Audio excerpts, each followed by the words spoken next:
pembahasan firman Tuhan. Silakan. Ya, selamat pagi. Pak Ari, boleh nggak suaranya di-mute-kan? Menggema.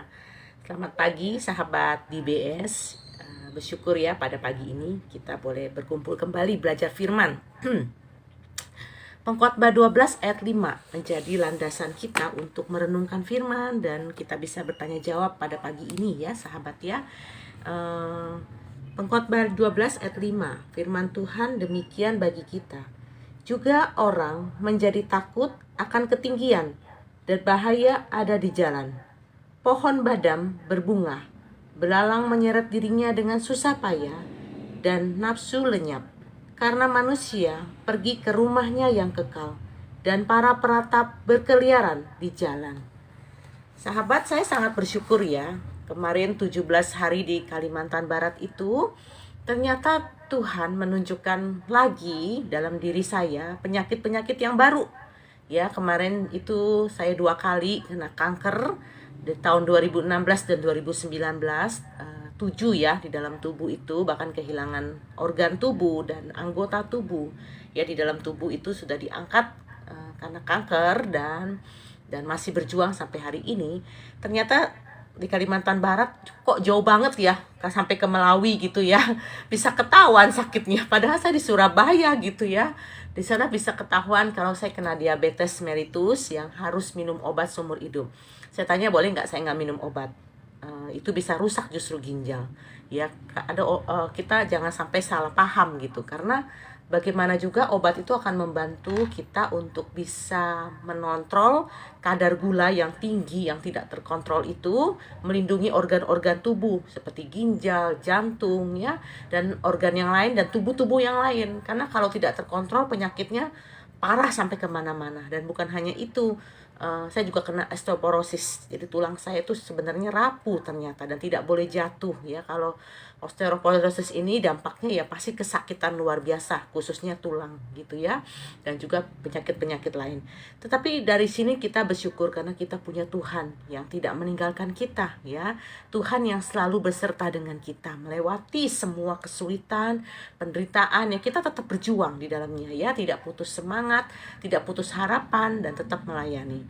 Nah, Pengkhotbah 12 ayat 5 ini sesuatu yang bagi saya, tadi pagi saya mempersiapkan firman ini, saya kok diberkati banget ya dari ayat ini ya. Kita melihat bahwa kitab Pengkhotbah 12 ayat 5 ini ditulis ya, bisa saja itu Salomo. Salomo mengamati di masa tuanya ya. Dia mengamati kehidupan ini. Muncul pertanyaan yang sangat penting, krusial dalam diri Salomo, yaitu untuk apa sih saya hidup? Apa sih makna hidup yang sesungguhnya? Ya, makna hidup apa? Untuk apa saya hidup? Dan kapan hidup itu akan berakhir? Ya, semua itu sebuah misteri yang Salomo pikirkan di dalam perenungan dia tentang sebuah makna hidup. Sahabat, sebenarnya makna hidup itu sesuatu yang penting loh, melebihi daripada pemikiran-pemikiran di dunia ini ya, seperti saya nanti mau kerja di mana, saya mau buka usaha apa, saya mau melakukan apa ya. Dan itu adalah pertanyaan-pertanyaan yang sebenarnya kita pikirkan, tetapi makna hidup itu lebih tinggi lagi levelnya dari pertanyaan-pertanyaan itu. Makna hidup adalah kita berpikir tentang siapa diri kita sebenarnya, identitas kita. Terus kenapa saya bisa hidup di dunia ini? Apa tujuan Tuhan menciptakan saya? Ya, apakah saya mendapatkan panggilan Tuhan yang sesungguhnya di dalam hidup saya yang sementara? Ini adalah pertanyaan yang mendasar. Saudara, kesedihan yang paling berat, kesedihan yang sebenarnya paling perlu kita konsentrasi itu adalah kesedihan ketika orang tidak menemukan makna hidupnya. Ya, maka dia akan berputar-putar di dalam hidup yang dia pikir dia mengerjakan itu untuk mendapatkan tujuan hidup, makna hidup. Tetapi sesungguhnya itu bukan. Maka itu di dalam Kolose, kitab Kolose dibilang ya, Kolose 1 ayat 16, segala sesuatu itu diciptakan oleh Allah dan untuk Dia. Ya, diciptakan untuk Dia. Jadi makna hidup itu bukan panjangnya umur kita, ya mau sampai berapa lama. Juga bukan bicara tentang happy-happy, kesenangan, yang semuanya itu sementara dan tidak kuat dasarnya. Juga bukan tentang kita akan menjadi orang yang terkenal, orang yang memiliki dampak, ya bukan. bukan, tetapi lebih ke dalam lagi, siapa sih sebenarnya aku ini? Ya, apa tujuan hidupku? Apakah hidupku sudah mendapatkan tujuan makna hidup yang sesungguhnya dalam dunia yang sementara? Ketika hidupku akan berakhir di dunia ini, apa sebenarnya akan tersisa? Dan untuk apa aku hidup? Ya, kalau kita dikatakan aku ini adalah ciptaan Allah, buatan Allah.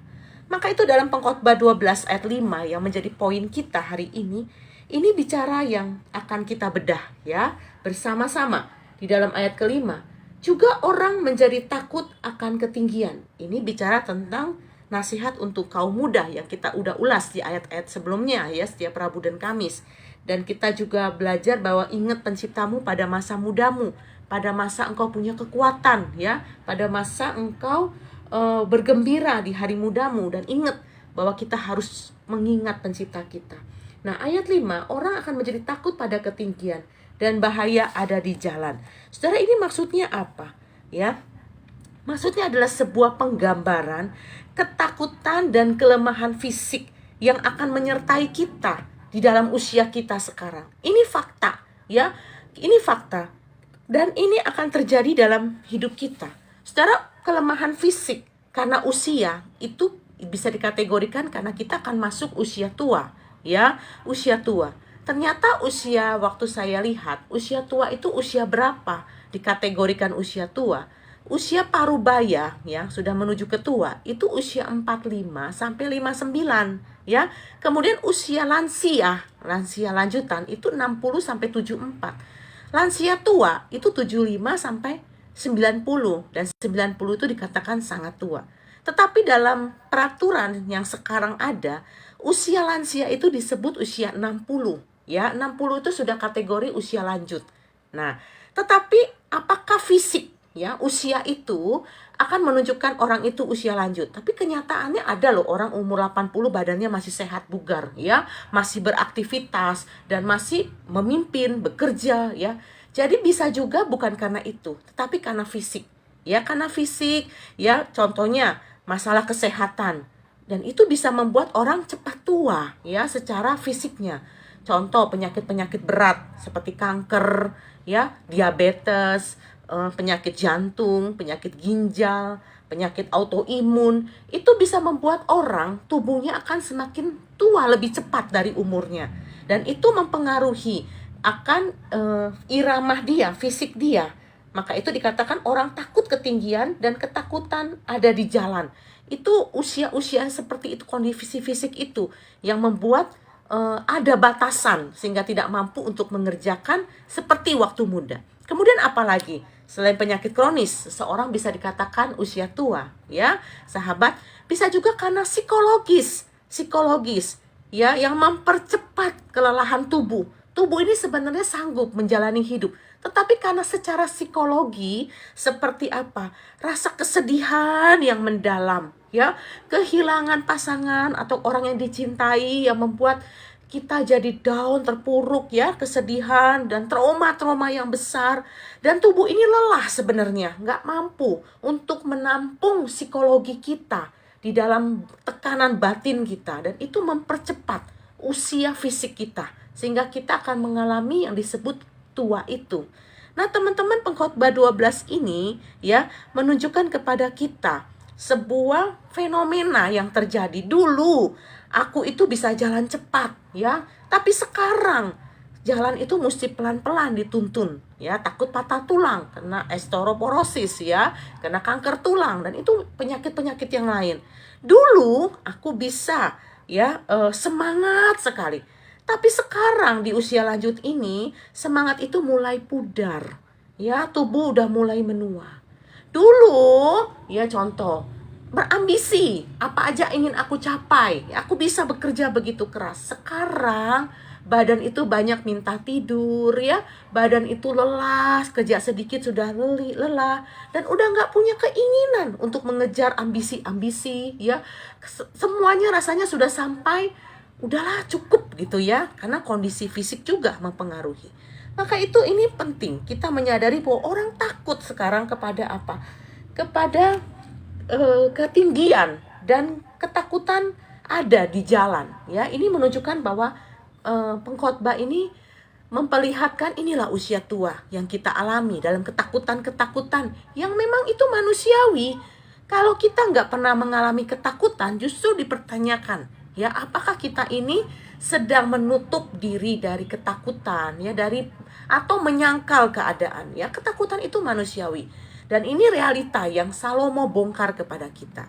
Lalu yang berikutnya dibilang, pohon badam berbuah, ya. Pohon badam berbuah, apa maksudnya nih? Salomo menggambarkan, melukiskan dengan pohon badam. Ternyata pohon badam itu bunganya itu berwarna putih, sahabat. Dan ini adalah sebuah gambaran bahwa orang yang lanjut usia itu rambutnya putih, ya. Dan rambutnya putih, sumber kekuatannya memudar, fisiknya yang nggak bisa dihindari, gitu ya. Dan itu akan membuat inilah kesadaran yang dimiliki bahwa pohon badam itu berbunga. Rambut kita terus akan putih, ya. Mau disemir, putih lagi, kembali lagi. Memang ada juga anak yang kecil rambutnya sudah putih, ya, karena pigmen. Tetapi bukan bicara itu. Bicara tentang usia yang nggak bisa dibohongi, ya. Maka itu reaksi tubuh, ya, rambutnya akan putih. Kemudian di ayat ini mengatakan belalang, ya. Mengambil gambaran binatang belalang. Belalang menyeret dirinya dengan susah payah. Saudara, Salomo ini luar biasa, ya. Dia mengamati juga binatang, bukan hanya pohon badam, ya, tetapi dia mengamati binatang. Binatang yang diangkat adalah belalang. Belalang itu lompatannya tinggi loh. Dia itu bergeraknya kuat sekali dengan kekuatan kakinya. Dia bisa lompat dengan tenaganya, dengan sayapnya, dengan apa yang dia miliki, dia bisa melompat. Tetapi di sini belalang itu ironisnya justru dia menyeret dirinya dengan susah payah. Saudara, ini sebuah penggambaran lagi yang Salomo angkat, bahwa orang yang sudah lanjut usia termasuk belalang akan lambat, ya, untuk bergerak. Jangankan untuk melompat, untuk jalan aja juga pelan-pelan, bahkan pakai bantuan tongkat, ya, bertati-tati, kelelahan badannya, udah nggak sanggup, ya. Dulu kalau kita jalan bisa jalan 1 kilo, 2 kilo, 10 kilo. Sekarang jalan sebentar aja badan sudah nggak kuat, ya. Seperti belalang yang menyeret tubuhnya dengan susah payah. Lalu ayat berikutnya dibilang apa? Ayo kita lihat yuk ayat yang kelima itu, ya. Karena belalang menyeret diri dengan susah payah dan nafsu lenyap, ya, nafsu lenyap. Belalang menyeret diri payah dan nafsu lenyap. Nah, nafsu lenyap ini apa, saudara? Ya, nafsu lenyap itu seperti dulu, ya, waktu kita muda, ya, kita ingat-ingat gairah hidup kita begitu tinggi. Sekarang nafsu itu sudah nggak ada. Kita merasa kita nggak berguna, ya, karena usia tua. Kita juga udah nggak punya keinginan. Kalau dulu kita lihat orang beli TV bagus, aduh saya pengen punya TV, ya. Kita lihat orang beli mobil baru, kita ingin punya mobil baru. Tapi sekarang keinginan itu udah lenyap loh. Bener nggak, teman-teman? Ngerasa nggak begitu? Ngerasa nggak? Ya, kita ngelihat orang gitu, ya, udah nggak ada perasaan itu. Karena apa? Kita sudah melihat itu sampai akhirnya sudah lewat masa-masa itu. Orang beli tas, ya sudah lewat itu semua masa. Nafsu itu sudah lenyap. Ya, karena apa? Karena kita menyadari usia kita, ya, semakin menua. Dan keinginan untuk barang-barang, keinginan untuk hal itu sudah bergeser, ya. Untuk kepada apa? Ya, kepada apa? Kita lihat lagi. Sebab, nah ini poinnya. Manusia pergi ke rumahnya yang kekal. Sahabat, ini kalimat yang dalam loh. Pada akhirnya kita menemukan akhir dari sebuah kehidupan adalah kematian. Kita nggak bisa nyangkal, ya. Kita waktu terdiagnosa sakit berat, kanker, diabetes, ya, autoimun, ginjal, tekanan darah tinggi dan segala macam yang kita rasakan. Dan pada akhirnya kita akan berpikir akhir dari semua itu adalah kematian, rumah yang kekal. Rumah yang kekal itu adalah bicara tentang kematian, tentang kubur, ya, kubur. Saya beberapa waktu ini memang sudah berpikir akan membeli tanah kubur, pemakaman sendiri. Ya, saya akan memilih, kalau Tuhan izinkan, di mana saya akan memilih tempat yang akan saya meninggal, dimakamkan di sana. Udah berpikir seperti itu, ya, nisan saya buat apa. Tetapi beberapa waktu lalu berpikirannya berubah, ya. Berpikirannya berubah. Akhir dari sebuah kehidupan adalah kematian, Ya, mati itu syaratnya tidak harus sakit loh. Siapapun bisa meninggal dalam keadaan tiba-tiba, ya, tanpa sakit, tanpa pamitan, tanpa tanda, bisa aja, karena hidup ini pada ujungnya kematian. Lalu beberapa hari lalu saya berpikir, sudahlah gitu ya, saya dibakar juga nggak apa-apa, ya, abunya dibuang ke laut juga nggak apa-apa. Yang penting bukan nisan saya. Saya berpikir nisan saya akan saya tulis di sini terbaring seorang Erika, pejuang kanker yang mendapatkan kesempatan hidup kedua. Ya, karena saya sudah divonis waktu itu, dokter sudah angkat tangan ya 9 tahun yang lalu, tapi saya masih bertahan sampai hari ini ya. Sekarang kena lagi penyakit yang ada. Saya pikir nisan saya akan saya lukis dengan kalimat Erika, seorang yang mendapatkan hidup yang kedua. Tapi saya berpikir lagi dalam perjalanan beberapa hari yang lalu, sudahlah ya, kalau itu perlu ya dibakar juga nggak apa-apa. Dan nisan saya bukan nisan yang tertulis di tulisan di nisan itu, tapi warisan hidup saya ya dengan apa? Dengan perjuangan, dengan iman saya kepada Kristus, dengan pelayanan yang saya lakukan, dengan buku-buku yang saya buat. Itu sebenarnya nisan, tanda kutip ya, nisan saya gitu loh, yang menjadi sebuah legacy, warisan iman. Lagu-lagu yang saya ciptakan, suatu saat kalau saya nggak ada, itu kan tetap ada ya, dan tetap akan dikenang, diingat, dan bisa menjadi inspirasi bagi banyak orang. Kenapa saya harus berpikir kepada benda yang mati? Kenapa saya tidak berpikir kepada sebuah kekekalan ya? Akhir dari sebuah kehidupan kematian. Kematian bagi kita bukan sesuatu yang menakutkan, karena kita punya jaminan di dalam Kristus ya. Ada hidup yang kekal. Tetapi bukan hanya itu, warisan iman yang kita tinggalkan ya melalui karya-karya yang kita buat selama kita hidup. Jadi kekekalan itu nyata, kematian itu nyata teman-teman. Ya, kalau dulu kita kecil melihat orang meninggal itu dalam lingkup yang jauh. Sekarang dalam lingkaran ring satu kita ya. Kehilangan orang tua, kehilangan pasangan, kehilangan anak, meninggal dunia. Itu semua ada di dalam ring kita. Dan sekarang kita sendiri pun sedang menuju kepada langkah menuju pada kematian. Maka itu kita mesti sadar bahwa hidup ini pasti berakhir. Dan poinnya adalah di mana pijakan kita. Kita akan memegang kepada siapa ya yang menjadi jaminan kita di masa-masa mendekat ajal, dan kita akan mengikut dia ya, tinggal bersama dia di dalam kekekalan tempat yang dia sediakan. Sahabat, saya dan suami melayani di IC3, Indonesia Christian Cancer Community. Itu tahun 2016 saya kena kanker ganas, dan Tuhan izinkan 1 tahun saya mengalami masa berdiam diri. 2017 Tuhan memberikan visi yang kuat, dan itu terbentuklah komunitas kanker ya, untuk melayani para penderita kanker dalam bentuk konseling dan membawa mereka untuk kembali kepada Tuhan. Saudara, waktu itu memang komunitas tidak terlalu populer.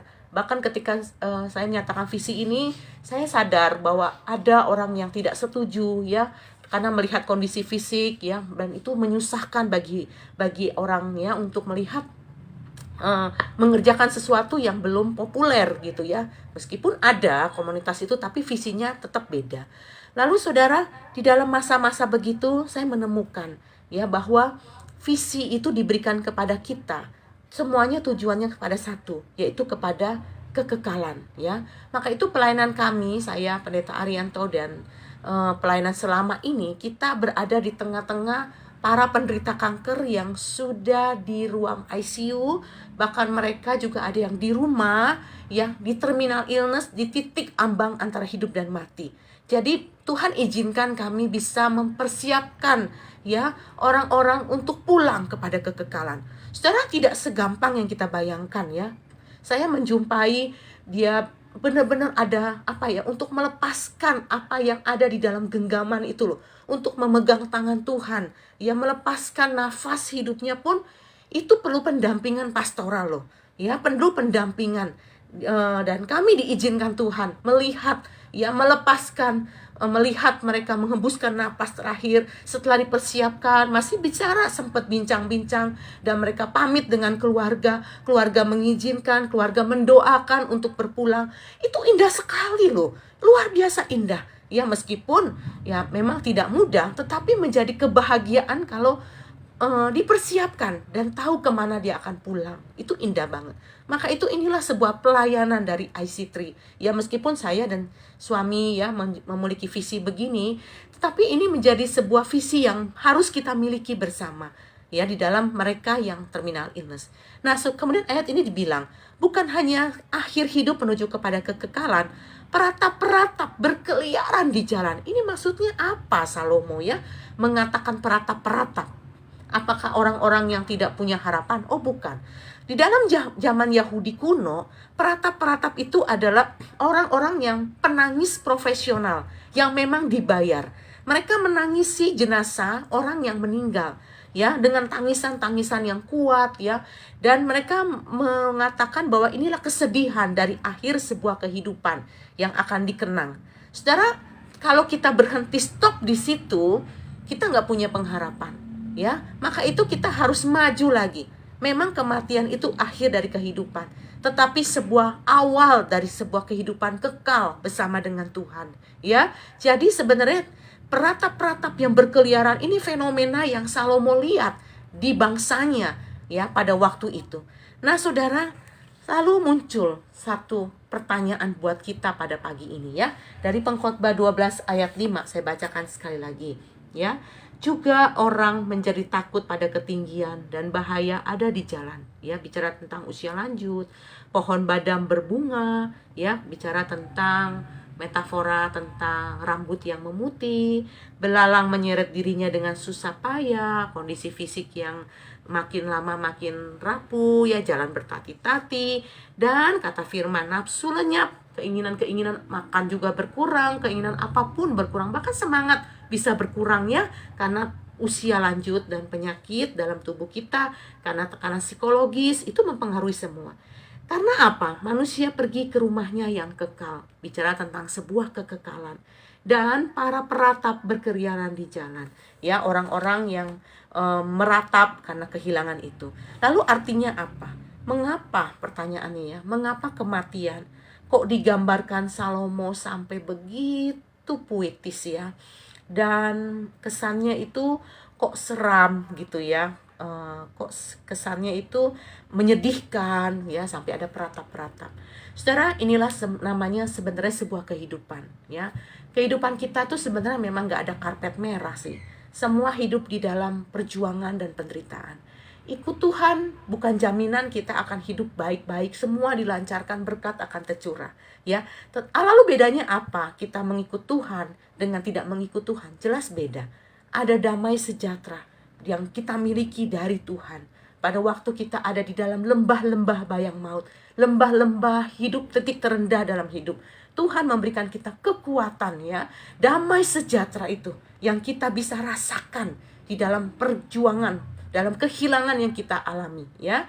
Maka itu kenapa kematian kok digambarkan begitu puitis gitu ya. Memang hidup itu suatu yang puitis dan hidup kita tuh banyak kesedihan. Tetapi dari sini kita melihat bahwa kita diajak untuk melihat waktunya sebelum waktu itu tiba ya. Hidup dengan lansia, usia lanjut, penyakit yang semakin banyak ya, ataupun kesedihan yang akan datang terus bertubi-tubi. Kita diajak hari ini untuk melihat waktu itu akan tiba, yaitu apa? Kita pun akan menuju kepada sebuah kematian. Dan kita harus mempersiapkan diri, bukan nanti, tapi sekarang. Kita harus ingat pencipta kita. Sekarang waktunya. Ya, ketika masih ada kesempatan dan waktu yang kita miliki. Lalu apa hubungannya, pertanyaan berikut yang muncul ya dalam pikiran saya. Apa hubungannya ya rambut putih, ketakutan karena badan kita yang semakin lama semakin lambat, penyakit yang timbul ya, juga ingatan kita yang semakin lama semakin menurun, telinga kita yang sudah lama makin lama nggak begitu dengar dengan jelas, kadang pikiran kita nggak nyambung ya. Ya itu ya terjadi kan dalam tubuh kita. Lalu apa hubungannya dengan hidup rohani yang Salomo gambarkan tentang hidup yang kekal itu? Saudara, ini semua bicara tentang, memang bicara tentang kesenangan fisik kita ya, kekuatan tubuh kita. Ternyata di situ kita diajarkan kita nggak bisa loh sahabat bergantung sepenuhnya kepada kekuatan tubuh kita ya. Saya ini dulu merasa tubuh saya itu kuat ya. Saya menganggap dan bergantung kepada kekuatan tubuh. Ya bayangin ya, kanker-kanker sampai begitu banyak, kehilangan diangkat sampai 7 loh. Organ tubuh, anggota tubuh dalam tubuh yang diangkat, metabolisme saya kacau balau. Saya masih keliling loh, pelayanan, keliling keluar kota, keluar pulau, ya bahkan ke luar negeri, bahkan masuk ke pedalaman, jalannya berat ya, terjal, tetap pergi. Bahkan ketika 2018 kanker saya di akhir Desember hidup lagi, jenis yang baru ya, 2019 itu saya masih keliling loh, kankernya saya bawa keliling. Kadang dia sakit ya, nyut-nyutan, dia serang saya masih di atas mimbar melayani. Saya berpikir tenaga saya begitu kuat, tetapi sekarang ya diizinkan Tuhan kena sakit lagi, kena sakit lagi, yang harus minum obat lagi. Obat saya banyak sekarang ya, dan itu membuat saya berpikir, saya udah gak punya pilihan apapun selain percaya kepada Allah ya sepenuh hati saya. Dan saya tidak punya pilihan apapun untuk percaya bahwa tubuh saya gak bisa bergantung sepenuhnya kepada tubuh. Hidup ini cuma anugerah Tuhan. Kalau kita bisa melewati sepanjang hari ini, itu semua anugerah Tuhan. Kita gak bisa hidup lagi di masa lalu, karena masa lalu bukan hidup kita. Kita gak bisa hidup di masa depan. Masa depan itu sebuah rahasia Tuhan. Ya kita hidup sekarang.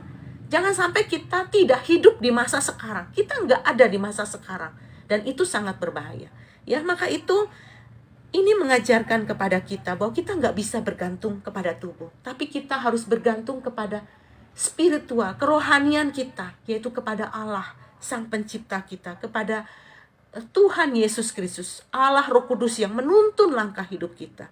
Sahabat, semakin cepat kita sadar konsep ini ya, semakin kita diberikan hikmat bijaksana dari Tuhan untuk mengelola hidup, untuk melihat hidup. Kita tidak terpuruk, dikungkung di penjara oleh penderitaan, oleh sakit, oleh kehilangan yang membuat kita hanya hidup di sana. Ya kita memakai waktu kita habis untuk mengasihani diri. Kita nggak mau keluar di dalamnya. Secara ini adalah gagal fokus. Ini salah fokus. Justru ketika Tuhan izinkan dalam tubuh kita yang lemah, penyakit terus bertubi-tubi datang gak berhenti, ya, kehilangan yang terus datang, dan tekanan-tekanan psikologi yang kita terima yang membuat tubuh kita lelah. Justru kita gak boleh tinggal di dalamnya. Kita harus melihat kepada Allah, ya. Mau apa Allah dalam hidup saya? Apa makna hidup saya sesungguhnya? Ya, biarpun fisik kita akan berubah, bentuk tubuh kita akan berubah, ya karena kondisi kesehatan ataupun apapun, kita harus melihatnya kepada Tuhan. Maka itu memberikan kita hikmat bijaksana untuk mengelola hidup, melihat kepada kekekalan waktu kita di dunia yang semakin singkat, semakin sebentar. Saya juga nggak tahu apakah saya akan hidup tahun ini, saya juga nggak ngerti. Ya, apakah saya akan hidup malam ini, saya juga nggak ngerti. Apakah saya akan hidup setelah DBS ini berakhir, saya juga nggak ngerti. Tapi yang ada adalah saya mengisi pikiran saya dengan firman Allah. Saya mengisi pikiran saya dengan kesadaran penuh bahwa hidup ini adalah bicara tentang Tuhan. Kalau saya masih hidup, saya terus melayani Tuhan dengan kapasitas yang saya miliki.